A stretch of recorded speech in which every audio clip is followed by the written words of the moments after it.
Hey guys, welcome back to the channel. Today on the channel we're going to be continuing our restore of this Pioneer SX838. And so this is the final leg, the final chapter in a long book of chapters. That made sense, right?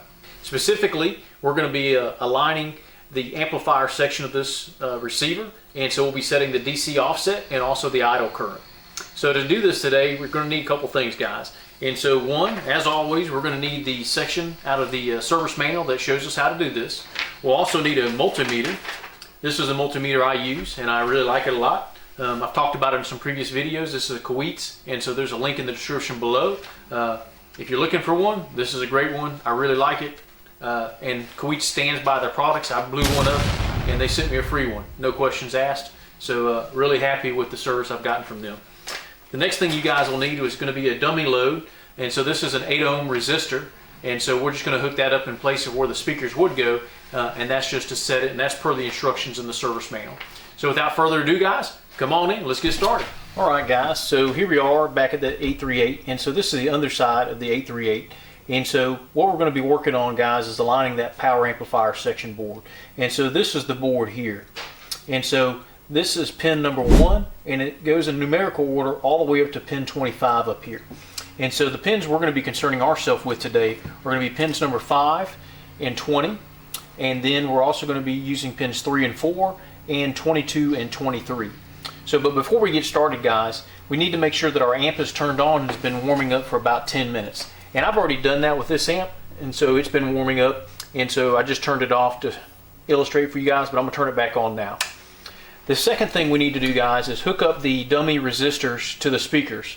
So I've already done that, guys, and I'm going to throw a picture up on the screen so you guys can see what that looks like. Super simple. We're just going to connect the resistors over the left and right positive and negative sides of each speaker terminal. The other thing, guys, we need to do is go ahead and get our multimeter, and we're going to connect our black lead to ground, which is the chassis, and the first pin we're going to work on is going to be on the left side of the channel, and we're going to work on pin number 5.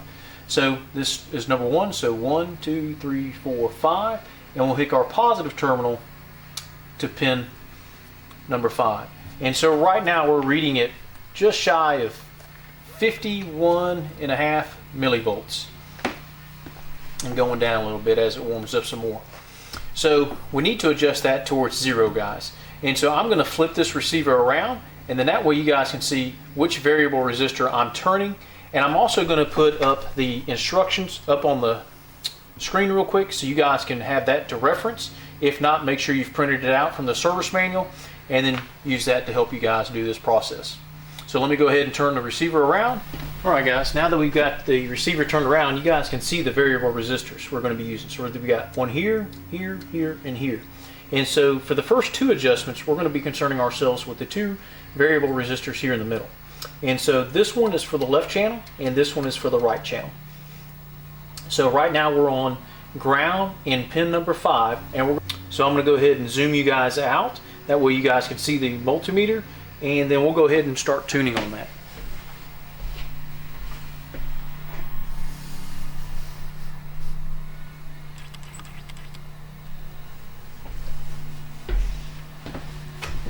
Alright guys, so we're hovering right around 43 millivolts right now. So I recommend buying a set of plastic screwdrivers, guys. You don't want to be poking around in here with anything metal. And so I've got these off of Amazon, and they worked really well. Nothing super expensive, but they work. And so I'm going to go ahead and start turning the variable resistor. And as you guys can see, the multimeter is getting closer to 0.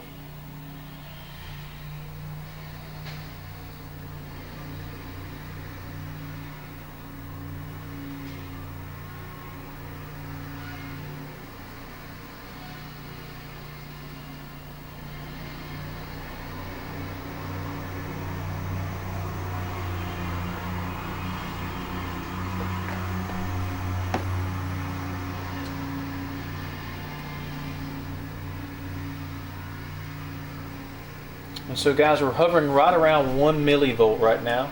So I'm pretty happy with that. I might turn a little bit more.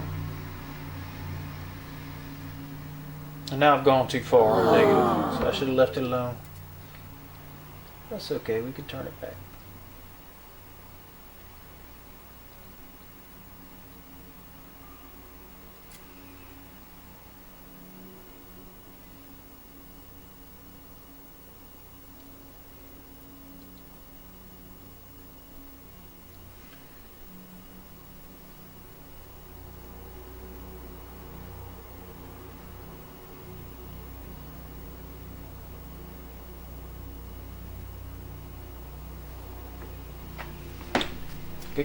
Guys, that read 0 there for a second, so we're less than 1 millivolt right now, so I'm gonna leave that alone. So now we need to go to the other side and we need to connect to pin 20. So I'm gonna go ahead and set that up, guys, and get it on pin 20. You guys just hold tight.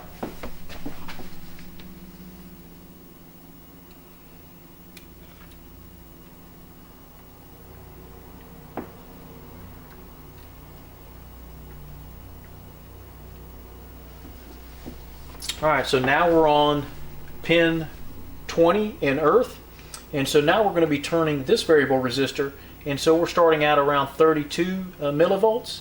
So let's go ahead and dial that in.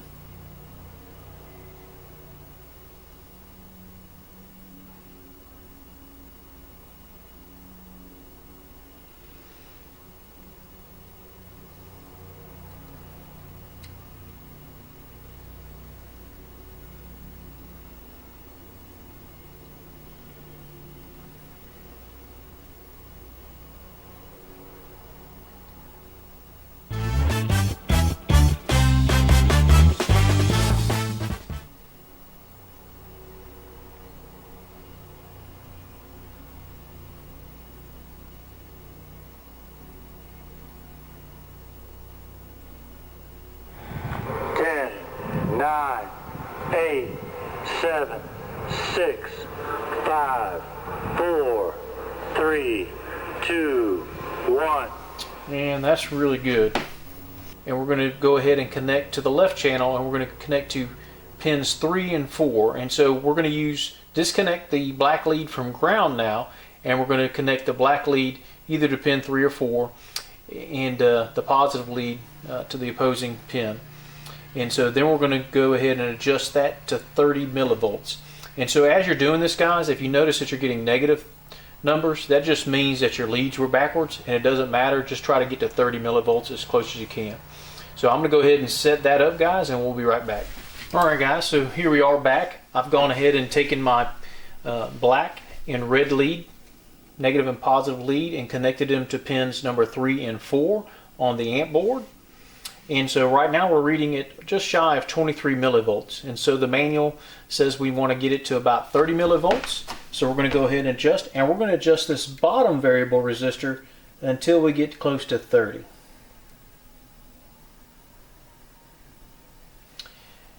And guys, that's 29.9. So I'm going to leave that alone. That was pretty lucky that we got right on the money very quickly. So now we're going to go ahead and take our leads, and we're going to connect them to pin 22 and 23 and do the right channel.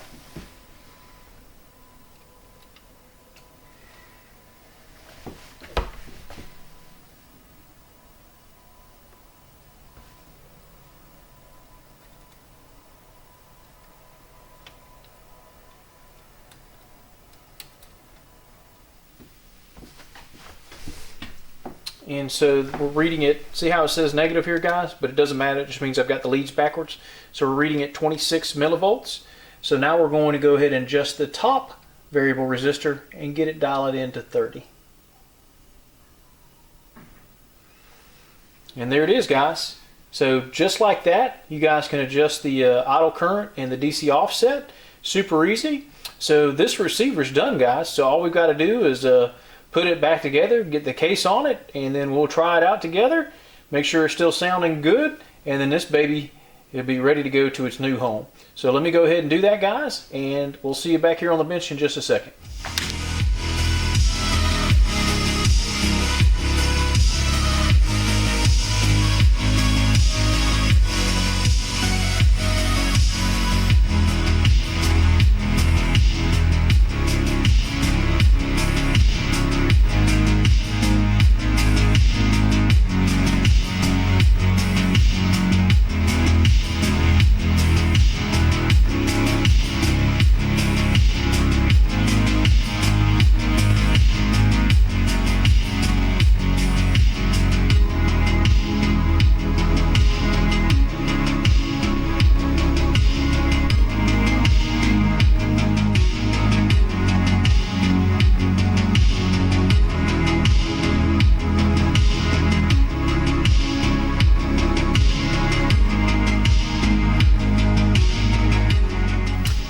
Yeah, so what do you think? It looks good and sounds good, doesn't it? So I'm really happy with the way this turned out, and more importantly, I'm happy that you guys tuned in and joined me on this adventure of restoring this Pioneer SX838. I really hope you guys found value in this series, and that you'll be able to have some extra confidence when you tackle projects at home on your own vintage audio equipment. If you guys have any questions about what we did, please make sure to leave them in the comments below. If you haven't already, go back and watch this complete series, because there's a lot of good information in there, and it'll help you get to this point with your vintage receiver restore. So as always guys, thanks for tuning in, and I'll see you on the next video.